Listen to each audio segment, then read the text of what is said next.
சத்ரபதி சிவாஜி, வீர சிவாஜி என்றெல்லாம் பேரும் புகழும் பெற்ற சிவாஜி மகாராஷ்டிரத்தை ஆண்டு கொண்டிருந்த காலம் அது. நதியில் இறங்கி சிவாஜி தன் கை கால்களை தூய்மை செய்து கொண்டிருந்த போது ஆற்று நீரில் பல ஓலைச்சுவடிகள் மிதந்து வந்ததை பார்த்தார். ஓர் ஓலைச்சுவடியை எடுத்து பார்த்தபோது அதில் மகாராஷ்டிர மொழியில் எழுதப்பட்டிருந்த அற்புதமான கவிதைகள் இருந்தன. மனம் விழுந்த சிவாஜி ஓலைச்சுவடிகளை எல்லாம் எடுத்துக்கொண்டு ஆற்று நீர் வந்த திசையை நோக்கி குதிரையை செலுத்தினார். அங்கே ஓரிடத்தில் சிவாஜி கண்ட காட்சி அவரை மேலும் ஆச்சரியத்தில் ஆழ்த்தியது. அங்கே மரநிழலில் ஒரு பாறையின் மீது இருந்தபடி ஞானி ஒருவர் இனிய குரலில் ராமநாமத்தை பாடிக்கொண்டிருந்தார்.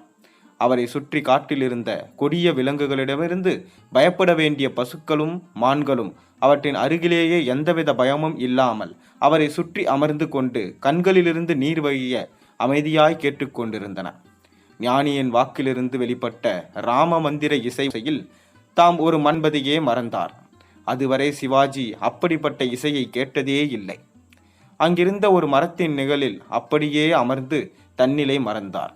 அன்று முதல் அந்த ஞானியை தம் மானசீக குருவாக ஏற்றுக்கொண்டார் சிவாஜி.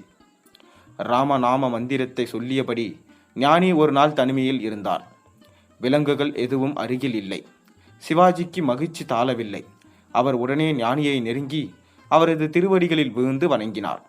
குருநாதா, அடியேனுக்கு ஞான உபதேசம் செய்யுங்கள் என வேண்டினார். அப்போதுதான் அந்த ஞானியின் பெயர் சமர்த்த ராமதாசர் என்பதை சிவாஜி அறிந்து கொண்டார். சமர்த்த ராமதாசர் சிவாஜிக்கு ராம மந்திர உபதேசம் செய்து அவரை தம் சீடராக ஏற்றுக்கொண்டார். குருநாதரை வணங்கிய சிவாஜி அவரிடம் ராம மந்திரத்தை இனிய இசையுடன் பாடக் கற்றுக்கொண்டார். ஒரு நாள் சிவாஜி சிறிதளவு படையுடன் சமர்த்த ராமதாசர் தங்கியிருந்த மாவுலி என்ற நகரத்திற்கு போய்க் கொண்டிருந்தார். அந்த தகவலை அறிந்த முகலாய மன்னன் அவுரங்கசீப் சிவாஜியை சிறப்பிடிக்க ஒரு பெரும் படையை அனுப்பி வைத்தான். இரவு நேரம் நெருங்கியது. பயணம் செய்து கொண்டிருந்த சிவாஜி காட்டிலேயே ஓரிடத்தில் முகாம் போட்டு தங்கிவிட்டு காலையில் பயணத்தை தொடரலாம் என திட்டமிட்டிருந்தார். அதன்படியே காட்டில் ஆங்காங்கு கூடாரமிட்டிருந்த படை வீரர்கள் தங்கினார்கள்.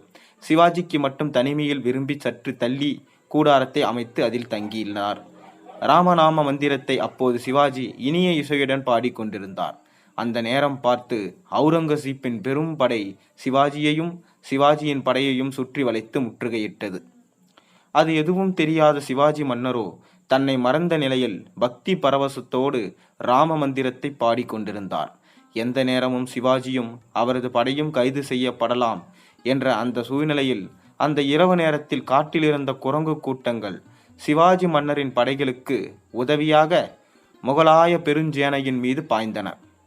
முகலாய படை திகைத்தது. இவ்வளவு பெரிய வானர கூட்டம் எங்கிருந்து வந்தது என்ற அதிர்ச்சியில் முகலாய படை சிதறிப்போய் சின்னாபின்னமாகி ஓடியது. சிவாஜிக்கு விவரம் தெரிந்தது. அனுமன் வந்து தம்மை காப்பாற்றியிருப்பார் என உணர்ந்தார். அதனால் விடிந்ததும் ராமதாசரை தரிசித்து வணங்கி நடந்ததையெல்லாம் அவரிடம் கூறி ராமர் தனக்கு அருளியதை எண்ணி பெரும் மகிழ்ச்சியில் இருந்தார். ராமநாம மந்திரத்தை சொல்லிக் கொண்டிருந்த சிவாஜியை பார்ப்பதற்காக சமர்த்த ராமதாசர் ஒரு நாள் அரண்மனைக்கு வந்தார். அந்த நேரத்தில் சமர்த்த ராமதாசரின் தலைமை சீடரான உத்தமர் என்பவர் அரண்மனையில் நந்தவனத்தில் இருந்த பழங்களை பறிப்பதற்காக சமர்த்த ராமதாசரிடம் அனுமதி கேட்டார். அதற்கு நானே பறித்து தருகிறேன் என்று சொல்லி கீழே கிடந்த கல்லை எடுத்து கனிகள் மீது வீசினார் சமர்த்த ராமதாசர். அந்த கல் தவறுதலாக ஒரு பறவை மீது பட்டு பறவை துடிதுடித்து கீழே விழுந்து இறந்தது. அதை பார்த்து அங்கிருந்தவர்கள் கல்லை எடுத்து அடித்து பறவையை பரலோகம் அனுப்பிவிட்டாரே இந்த ஞானி என்று பரவலாக பேசினார்கள். அதை கேட்ட சமர்த்த ராமதாசர் ராம மந்திரத்தின் மகிமையை விளக்கும் ஒரு பாடலை பாடினார். பாடலை பாடியபடியே கீழே இறந்து கிடந்த பறவையை எடுத்து ஆகாயத்தில் வீசினார். அந்த பறவை உயிர் பெற்று அப்படியே பறந்து ஓடியது. சமர்த்த ராமதாசர் இறந்து போன பறவையை உயிருடன் எழுப்பிய தகவல் ஊரெங்கும் பரவியது. அப்போது மாவலி நகரத்தை ஆட்சி செய்து கொண்டிருந்த முகலாய மன்னனுக்கும் தகவல் தெரிந்தது. அவன் மனைவிக்கும் சித்த பிரம்மை உண்டாகியிருந்தது. அந்த முகலாய மன்னன் மாவலி நகர இந்துக்கள் அனைவரையும் இஸ்லாம் மதத்தை சாரும்படி கொடுமைப்படுத்தி கொண்டிருந்தான். அப்படிப்பட்ட அந்த மன்னன் தான் சமர்த்த ராமதாசரை பணிந்து என் மனைவியின் சித்த பிரமத்தை தீர்த்து வையுங்கள் என வேண்டினான். சமர்த்த ராமதாசரும் பார்த்தார். இந்த மன்னனை நல்வழிப்படுத்த ஒரு நல்ல வாய்ப்பு என்று எண்ணிய அவர் மன்னனின் மனைவி முன்னால் 3 மணி நேரம் ராம பஜனை செய்தார். 3வது மணியில் மன்னனின் மனைவி சித்த பிரமை நீங்கி தெளிந்து எழுந்தாள். அவளையும் தன்னுடன் சேர்த்து பாட செய்தார் சமர்த்த ராமதாசர். இந்துக்களுக்கு தான் இழைத்த அநீதிக்கு ஏதாவது பரிகாரம் செய்ய எண்ணி சமர்த்த ராமதாசரிடம் வழி கேட்டான்.